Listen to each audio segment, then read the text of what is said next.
നമ്മളിന്ന് നമ്മുടെ റൂമിന് പെയിന്റ് അടിച്ച് ഗൈസ്. അപ്പം അങ്ങനെ സീലിംഗ് വർക്കും സൈഡിലുള്ള വർക്കുകളൊക്കെ കഴിഞ്ഞിട്ട് നമ്മളിന്ന് പെയിന്റ് മേടിക്കാൻ വേണ്ടിയിട്ട് പോയിട്ടോ. ഞാൻ ഏത് കളറാണ് സെലക്ട് ചെയ്തതെന്ന് നിങ്ങൾക്ക് ഗസ് ചെയ്യാൻ പറ്റണമെങ്കിൽ വേഗം തന്നെ കമൻറ്റ് ഇട്ടോളൂ കേട്ടോ. അങ്ങനെ സീലിംഗ് വർക്കൊക്കെ കഴിഞ്ഞ് ഇതിനകത്ത് പുട്ടിയൊക്കെ അടിച്ച് നമ്മളൊന്ന് പെയിന്റ് അടിക്കാൻ വേണ്ടിയിട്ട് പോവാണ്. അപ്പോൾ ഞാനും കാശിക്കുട്ടനും അച്ഛനും കൂടിയിട്ടാണ് പോയത്.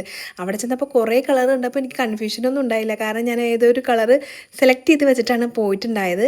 അപ്പോൾ എത്ര വീക്സ് ആയെന്ന് ഒരുപാട് കൂട്ടുകാർ ചോദിക്കുന്നുണ്ട്. കുഞ്ഞാവ് വരാറായെന്നൊക്കെ ചോദിക്കേണ്ടത്. നമ്മൾ കുഞ്ഞാവക്ക് പേരൊന്നും ഇതുവരെ കണ്ടുപിടിച്ച് വെച്ചിട്ടില്ല കേട്ടോ.